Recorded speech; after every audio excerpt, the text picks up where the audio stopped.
Assalamu alaikum guys, and welcome to another episode of Virginia.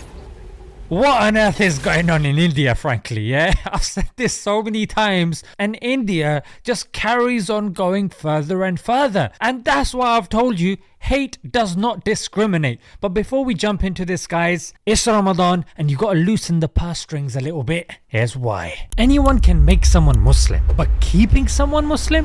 That's where the main job is. And when you contribute to someone learning Islam, you not only get the reward of everything they do from that point onwards, but what their kids do and what their kids do and so on. It is the best kind of investment a person can make. So help the scores of people that have accepted Islam in Africa, protect them from these missionaries and these liberals by clicking the link below.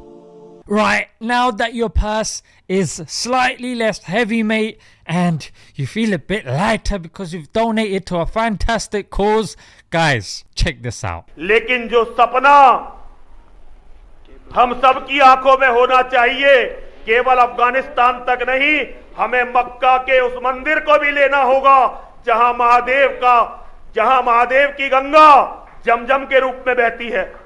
आपको cancer परवार वहां जाकर करना पड़ेगा जहां से सारा cancer फैलता है।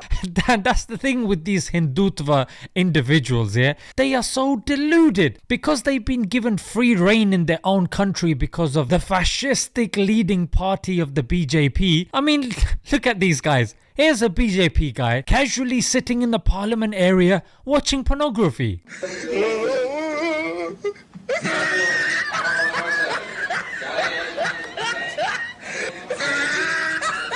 If it's not this ritual sacrifice of a human being. I mean, who does that? I'm not even going to mention the cannibalistic Agori tribe. Here's another story of, I'm sure you've heard people saying, yeah, non-veg people are so peaceful. Yeah, here's a husband who murdered his wife just because she asked for meat. Here's a story of a mosque being burnt down. Oh yes, that's happening. A 110-year-old madrasa in Bihar's Nalanda district was set on fire and destroyed by a mob of over 1,000 people on Ram Navami. Here's a guy talking about how you can purify water with cow dung. वो गाय का गोबर गोमूत्र जिस जल में पड़ जाता है वो जल शुद्ध हो जाता है, बैक्टीरिया रहित हो जाता है, कीटाणु रहित हो जाता है. And here are people casually rubbing their faces and heads on the private parts of these naked sadhus. Made me sick. I mean, alhamdulillah for Islam, mate, yeah? And my man who's trying to rally up the crowd so they can go and take over the Kaaba. You know what? Do it. I actually want to see you do it. I want to see what's going to happen, frankly. Every single Muslim on this planet, when they pray in the direction of the Kaaba. It's a place of unification. We don't pray to the Kaaba, we pray to Allah, but we pray at the Kaaba. So bearing that in mind, you are literally going to pee off every single Muslim country, every single Muslim, and no matter how deluded you are in your country, mate, you're gonna get slapped right over the air, old mate. No BJP politician with more than one brain cell, which is, I think it's a safe option, even entertain what you're saying. But you might be thinking, yeah, but what's the point of talking about him? He's not the only one. There's so many people. And there's so many clips that go around. Here's one that I just wanted to share because it's just comical and stupid. And I'd love for him to rally the people and try, frankly. You know what? My man's wasting oxygen by even uttering such a statement. He should actually apologize to his crowd that he has actually consumed that oxygen that could have been used by them. I think you should make a public service announcement because he's not only wasting oxygen, he's wasting space. This guy is actually a waste of space. Yes! But the thing is, we can put stuff like this aside. But like I said at the start of the video, hate does not discriminate. I said this before and I'll say it again.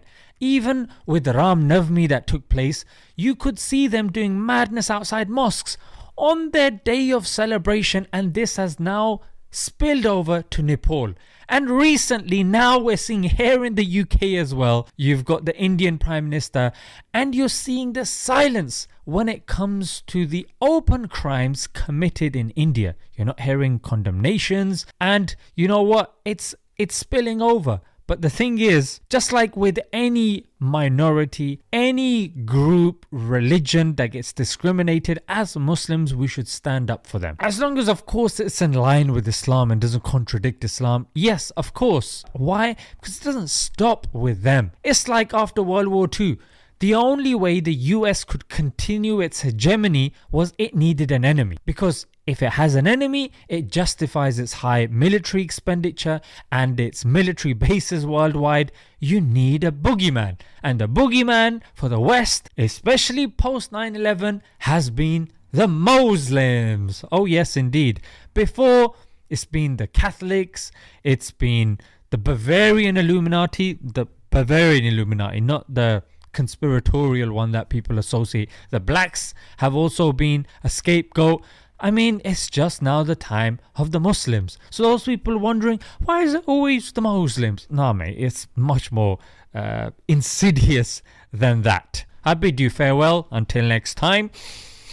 Assalamu alaikum.